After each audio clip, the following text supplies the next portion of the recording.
Welcome to CG Live. Tim Ahlman here with wonderful people who I love and highly respect, Jack Kalleberg and Tania Hilton. Before we get into a conversation about kind of the state of the ministry at Christ Greenfield, as well as an update on the Unite Leadership Collective, a few quick announcements. We have a Harvest Fest. Please mark your calendars, October 20th. And we're really trying to boost serve team members right now. It's an awesome way to serve, isn't it? It is. I love it. Our whole family serves. All of them. Like Exactly. all the kids and everybody. Exactly. And there's, from the bouncy houses, ways to serve, to all of the games, to the pony rides and all of it. It is just a fantastic time. Food trucks. It's one of the greatest nights of celebration. It kind of kicks off the new year, it feels like, for Christ Greenfield. Everybody's been holed up because it's so like a season of renewal. Everybody's coming together. Yeah. It's beautiful outside. You get the big crowd and the energy together. Yeah. Great opportunities to just try out serving for one time. It's like try it before you commit, with one event. Yeah. And a great way to serve the community. I think we even give you a shirt. That's right. You get a shirt. It's a great time. Date night is upcoming. This upcoming Saturday, the Not So Newlywed Game. I don't know if you can still join us. I know there's maybe 50 to 100 people that are showing up, but it is a fantastic event. My wife and I will be there. The Not So Newlywed Game. And then the Rooted Sermon Series. What are you guys' thoughts about? I mean, we talked about promise, covenant. This upcoming week, we're talking about love. All these kind of key words that, apart from the story of Abraham, Isaac, and Jacob, we don't get Israel, we don't get Jesus, the new Israel reduced to one, right? So what are your thoughts about digging deep into the Old Testament narrative? I loved this last week where we talked about covenant and the understanding, like, who is promising what? Like, we are finding our identity, our hope, our faith in what God is promising us, and not necessarily thinking of it as a two-way one, but a direct one-way commitment that God is making to us. He is the stronger party, like you said, that is setting the terms of the agreement, and then we get to respond to it. I think sometimes we hear these words, especially if you grew up in the church, you might hear promise and covenant, and like, what does that exactly mean?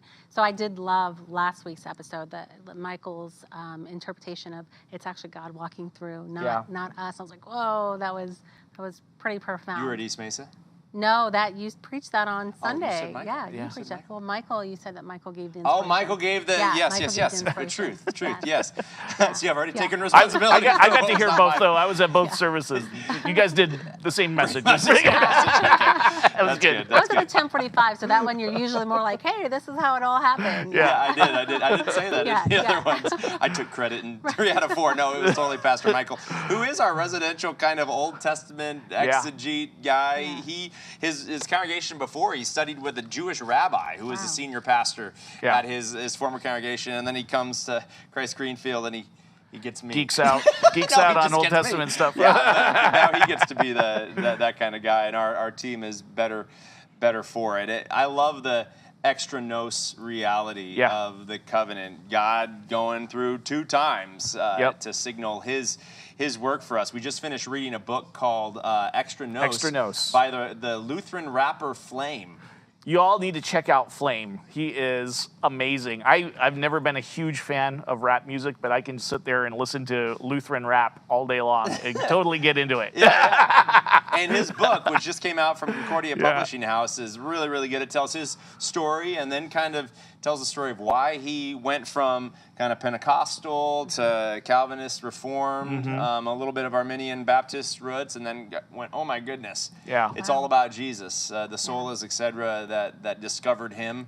And to see the internal transformation that happens, the freedom that comes, the lifting of the burden that comes when you know that God is the one working on you and you're not trying to earn God's favor, but that he's given you this favor that you don't deserve at all.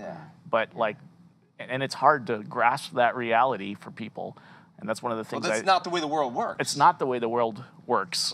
It's all about earning and gaining your position and climbing up the ladder. And, when we think about how society functions, there's, we have to have parents that teach us what to do, how we can live our lives properly, and, things need to not fall apart. But how we deal with each other is different than how we relate with God.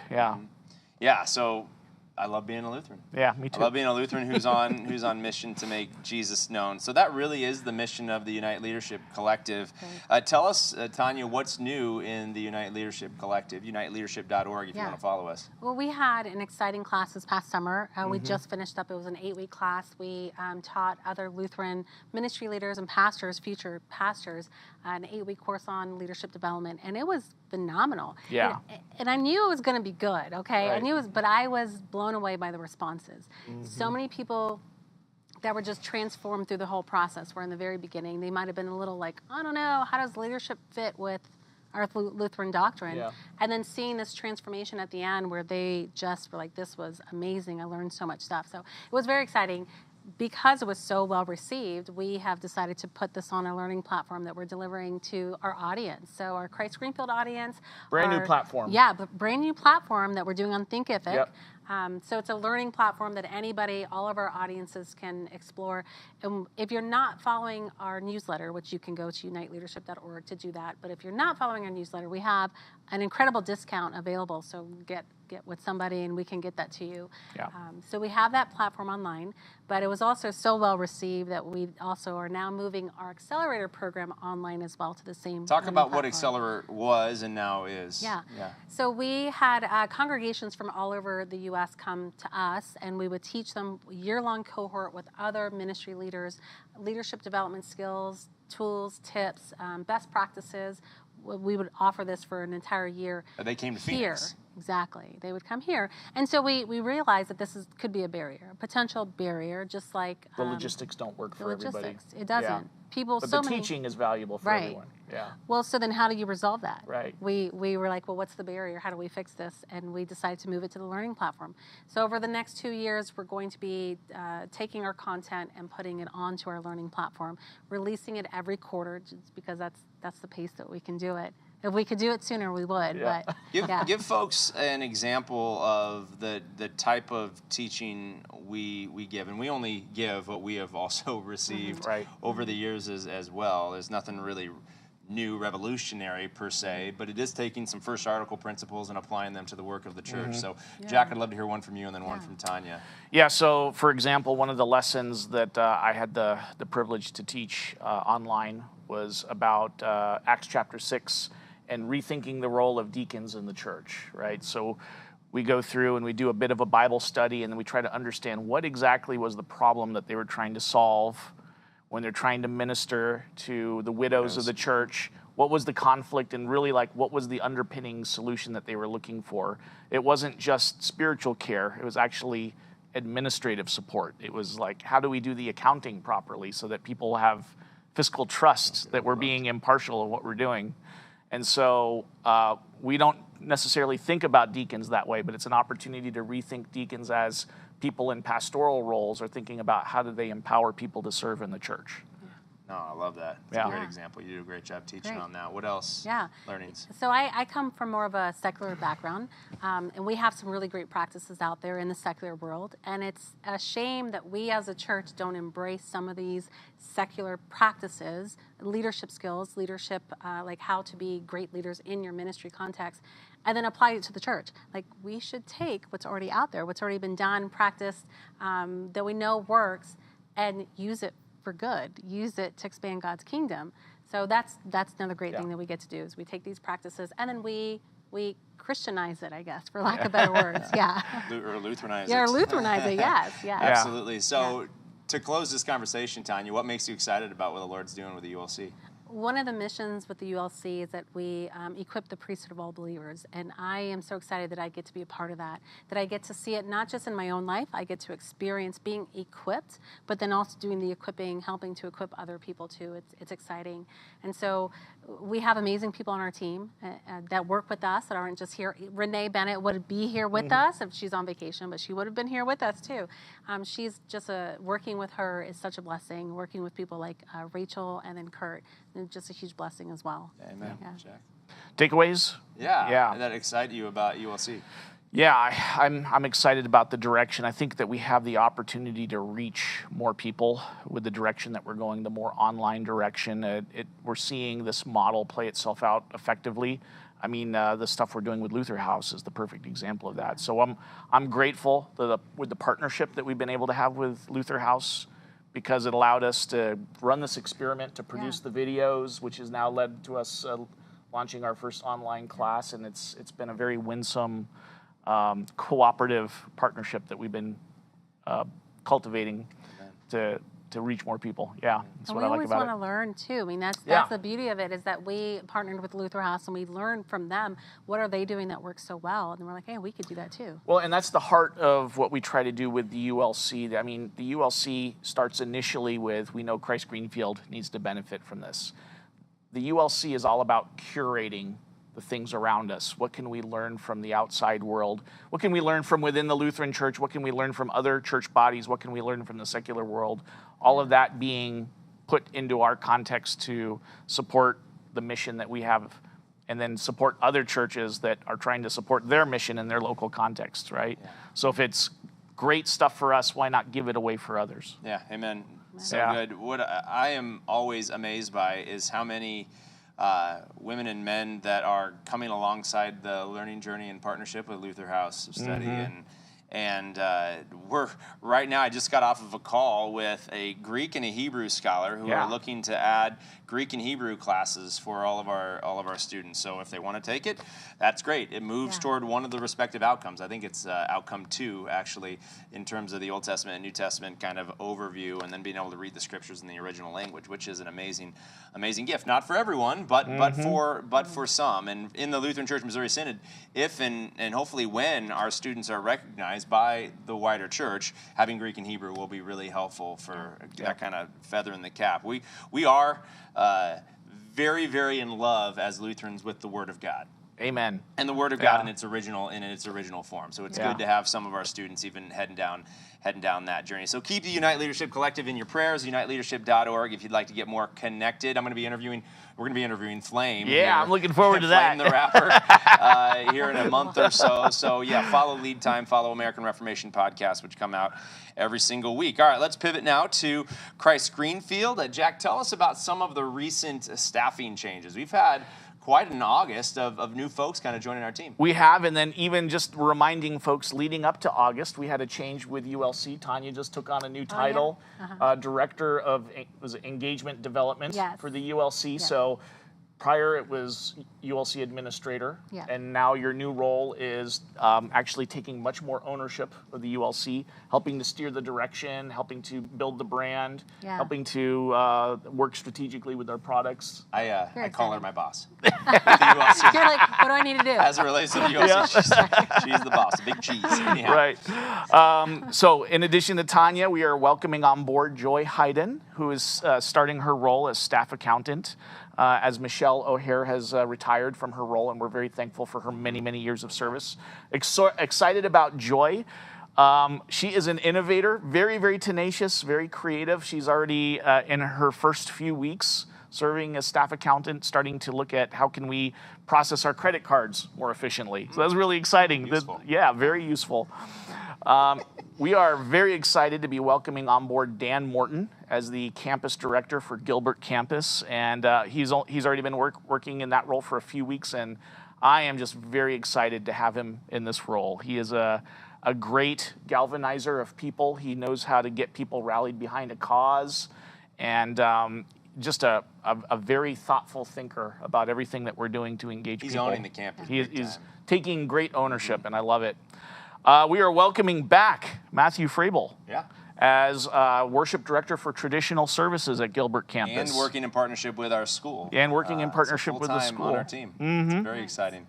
And so that's new. When he was serving us before, it was more in a part-time role, now more in a full-time role, and we're excited to see all the great things that he'll bring, contribute to the ministry. We really want to be, as it relates to worship, we're a Lutheran liturgical congregation, and so we want that. We want excellence for the Lord's glory in both contemporary as well as then in our traditional worship spaces as well. So having that full-time investment with Matthew joining our team just says, hey, we don't want to go Lutheran light on the traditional side as well. So it's very, very exciting. There's a large number of turnover in the school, and I don't have all their names in front of me right now, so I'm just going to stick to the church side. But there is one thing I just want people to be aware of is Our Linda Butler, an institution of Christ Greenfield, is eager to move from full-time to part-time. And as she moves from full-time to part-time, she's going to be focusing exclusively on HR, which means that her member care role now is a vacancy, and we are now taking applications. If anybody in our church, Christ Greenfield community is interested, we would love to receive a resume from you for the new vacant role of member care coordinator. So, excellent. Yeah. All right, so just getting a little higher level, Jack, you've been with us for quite a while. You and I have been working together for a decade now. What makes you excited about this new season that Christ Greenfield's in? I really love the team that we've got in place now. We just have really, really excellent people on board. So the people is the number one thing that makes me excited. Absolutely. And all the potential that exists there with all the talent.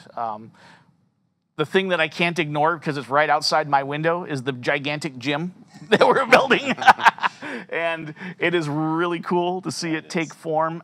We are praying, if everything, if all the pieces fit together and the timetables hold as they do, that there may be a ribbon cutting coming up soon in early November. November 4th. You Yeah. pencil in that date. Pencil November that date 4th. in. There's no guarantees, but that seems to be where the trajectory that we're going right now. And we've all prayed for AC units, and it looks like AC coming. units are going to be in October as well. So, Yep. Oh, that's yeah. great. Yep, That's yep. good news. And then we'll continue to work on the classrooms heading into the winter and into the spring, but we'll get full occupancy of the Yep. gym, hopefully in early November. Yep. Wow. Very, very exciting.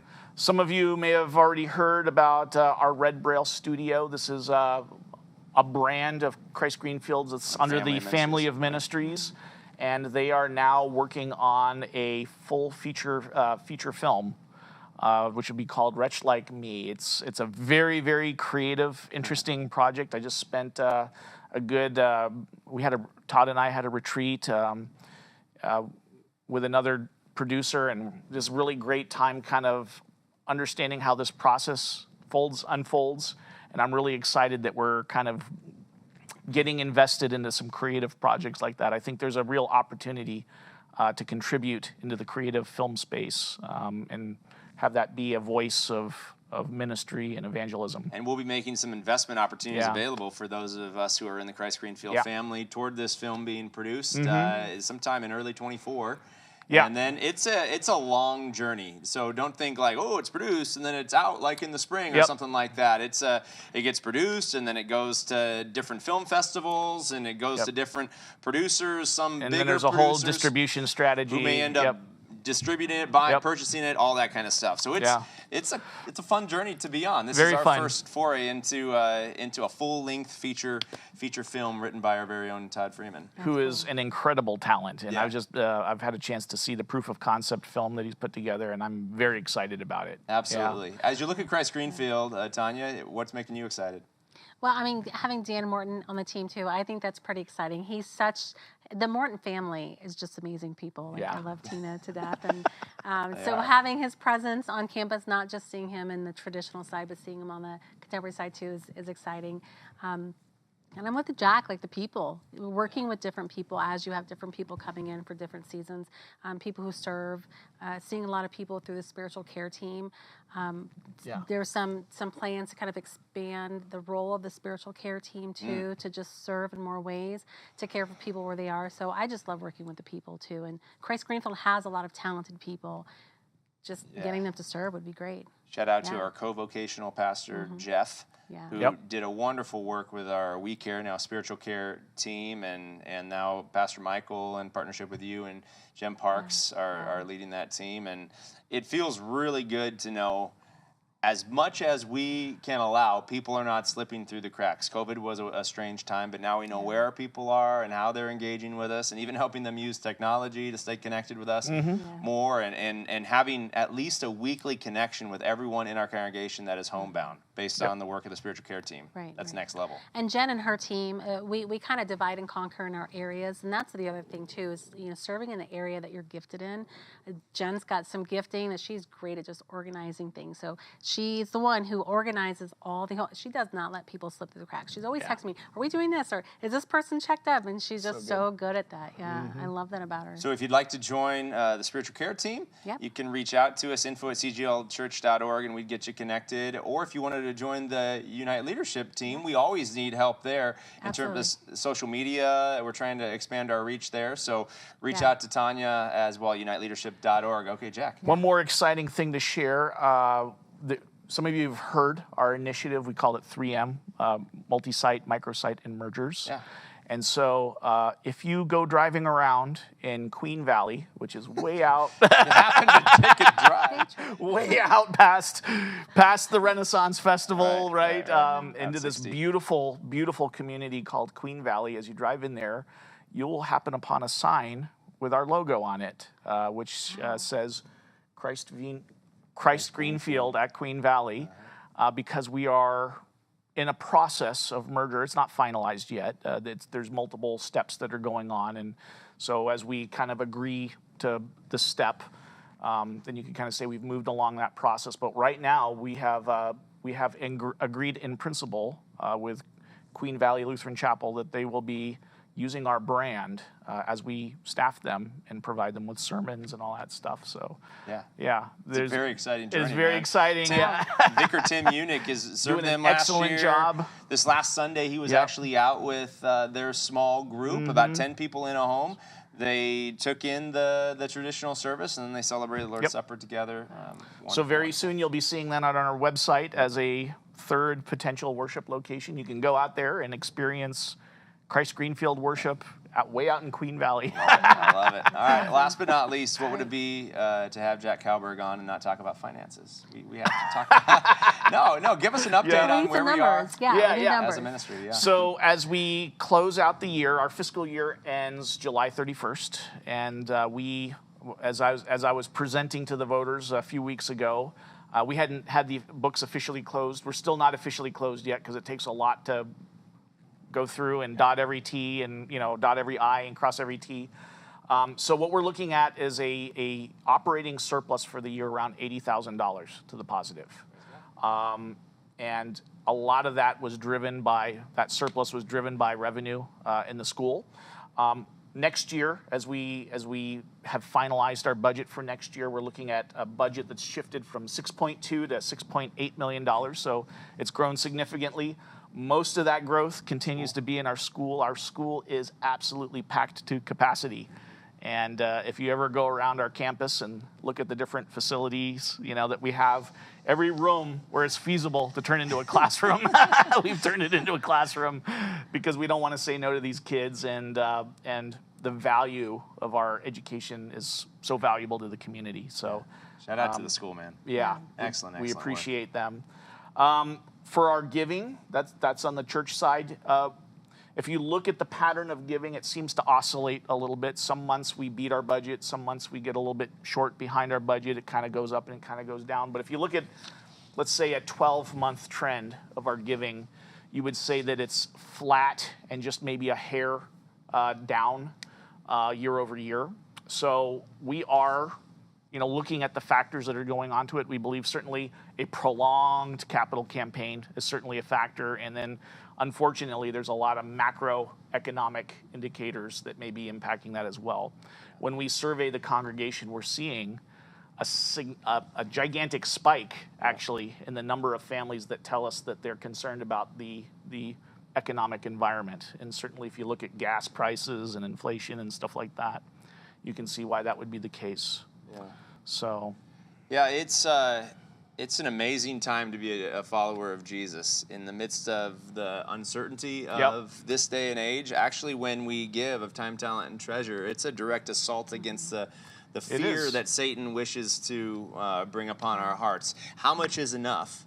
Right. How much is enough, And when we give toward a ministry or any kind of not-for-profit, when we're generous, it's all in response of faith to a God who's been remarkably generous with us. Did we do anything to produce life now and into no. It's all a gift of God. So generosity does actually change the human heart, and we just invite you. If you've never given before, start giving. One time, if you're just give every so often. Move toward recurring giving, and then we should move toward that biblical tithe, right? I mean, in the Old Testament it talks about tithe. Then you get into the New Testament, and Jesus says, give everything that you surrender all. The rich young man, sell everything off, and then come and follow me. That is the call of discipleship. So it's between you and the Lord, you and your family. But I trust that the Lord's going to take care of us, and we do not have to be afraid of the future. And a number of us, it's okay to identify, hey, there are some things that are uncertain, and I'm tempted toward fear. May faith in Jesus, the one who holds this world and you in the palm of his hand, may that give you great confidence. Hopefully, then, that we earn that trust, Jack, right? Right. To be a place that's very transparent and very mission-focused. Like when you give to Christ Greenfield, you know every dollar is going toward reaching people, discipling people to reach the lost with the gospel of Jesus Christ. Anything else to add there? Yeah, like you said, I believe entirely that generosity is an act of worship. We're worshiping God. We're trusting. We're expressing our trust in God. We know that God is our provider. And so if God is our true provider, do we have any need to hold anything back? And the answer, of course, is no. So that is something for every Christian in their private relationship with Christ to process that and understand, how does generosity fit into my spiritual life? And of course, it's not just giving money. We care very much about time, talents, and treasures. So we care very much about your serving and the incredible skills and gifts that you have to contribute to the church. We want to engage. You know, you said before, God cares about your entire heart, not just a piece of it, right? So, you know, our financial resources is just one type of resource that we're able to contribute. And then there's passion, because forgiveness, reconciliation with God, being made whole and justified with him, what an incredible gift that is. Don't you want that for everybody else? And so there's a passionate piece of it too. When we give, when we sacrifice, we're supporting the mission of God in the local church, we're mobilizing the local church to share the gospel with new people, right? So that being said, it's still the responsibility of the local church and its administration to act in a way that is worthy of your trust.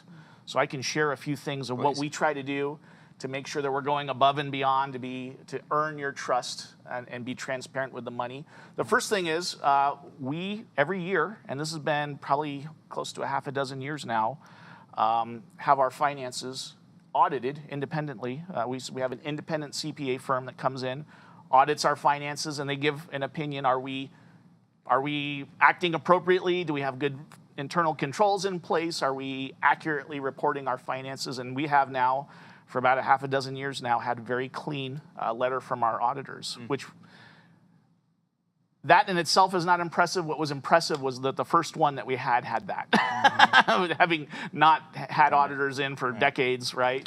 I am, in my role, you could imagine my role to be kind of similar to that of a CFO and a COO kind of wrapped together. But in my role as the executive director, I have an incredible team on our finance task force that we meet with monthly. We review our finances. We try to report anything that is unusual or unique, or any kind of challenges that we're dealing with, any kind of weird stuff that comes up financially. And we have them as another voice that speaks into what we're doing. So that's part of the transparency and accountability. We have very robust reporting to our board of directors about our financial condition. We have a whole, a whole section of policy that deals with finances. And we of course, report on that quarterly. Yep. And then of course, finally, our accountability is to you, the community. If you ever come to any of our town halls, we are sure to mention anything about finances. We had a very robust reporting in our last voters meeting about our financial condition, as well as the condition of the fundraising for the gym. And we, even though we were not required at that point in time to bring anything forward to a vote regarding the capital building project, we still did that out of an abundance of transparency. So that would be the final thing, is kind of the town halls and voters meetings that we do. I also, these books, every member here is a legal owner of the church, and so I'm never going to violate confidentiality for staff. But anytime a person ever comes to me and wants to know about, hey, would you mind sharing the financial statements? I actually keep a repository of all of our financial statements going every month, going back many, many years, and I'm happy to share that with anybody that ever asks. Amen.